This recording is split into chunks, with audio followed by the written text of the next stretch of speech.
I'm your friend, Dr. Charles Apoki, and I'm still doing my discussion and analysis on Nabal, David, and Abigail. The Bible describes Abigail as very beautiful and very intelligent, and describes Nabal as being rich but trickish, rude, harsh, brash, and miserly. So wealth is not everything. I said that material possession, according to one of the writers I read, is the lowest form of wealth. And that's what we celebrate in the church. That's what we celebrate in Nigeria and all over the world. And so Nabal was rich. 3,000 sheep. We went to buy a ram recently. They were selling one for 30-something thousand. I wanted to buy a pregnant sheep. They were offering 33,000. So let's take an average of 30,000 per sheep times 3,000. That's 90 million that Nabal had in sheep. Then you take his goats at 1,000 times 15,000. That's 15 million. So Nabal in goats and sheep alone was 105 million. What will it take a southern Nigerian to own 3,000 sheep and 1,000 goats? I already have some number. I'll be having close to 20 very soon. And I believe I can multiply that to up to 1,000, 2,000, 3,000. Be that as it may, David had provided protection. In fact, the servants of Nabal said that David provided a wall of protection for Nabal's flock and his servants. Herdsmen and rustlers and the crisis of agriculture did not start today. It's been a long time clash between farmers and herders, between herders and rustlers. But be that as it may, it takes a lot of wisdom and determination to manage such crises. But David provided security. David had an appropriate timing. Timing is important. And David has social intelligence. He sent his servants. He did not go himself. And the servants had social intelligence based on what David told them to do. Number one, they thanked Nabal. They prayed for him, for God to bless him and all that he's doing.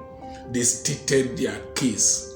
They said that they had offered protection for the shepherds and the flock of Nabal, and that he was in a festive period. The period of shearing was a festive period, and they had anticipated that Nabal would reciprocatively appreciate their services.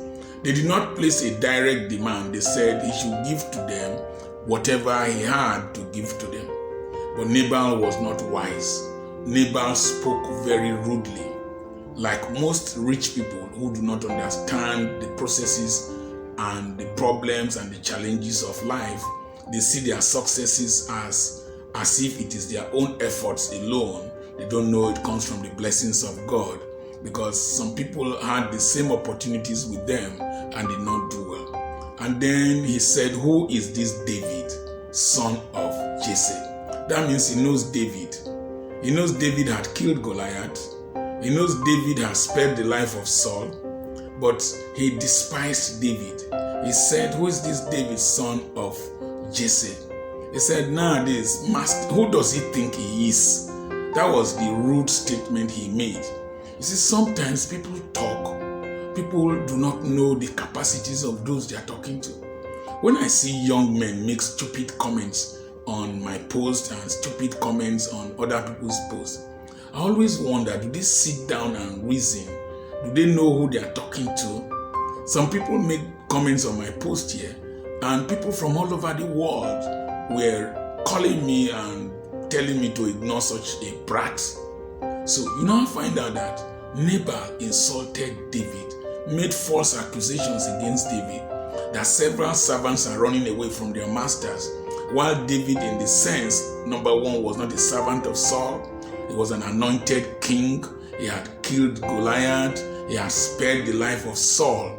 And so brash people talk anyhow. And you see, when he made that statement, one of his servants heard that calamity was coming and quickly went and met the wife of Nabal, who is Abigail, and told her, you know who your husband is. You know that no person can talk to him.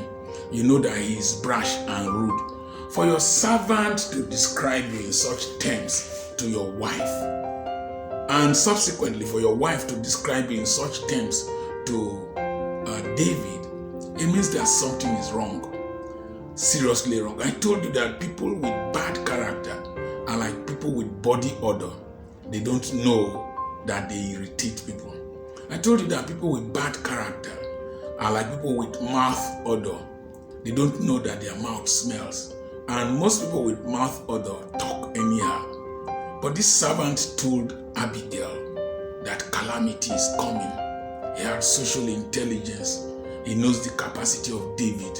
He knows the consequences of the actions of Nabal. But Nabal himself was not conscious of the consequences of his actions. Before you fight a fight, think about the consequences. I select my battles. I don't fight anyhow. The battles I cannot win, I do not indulge in them.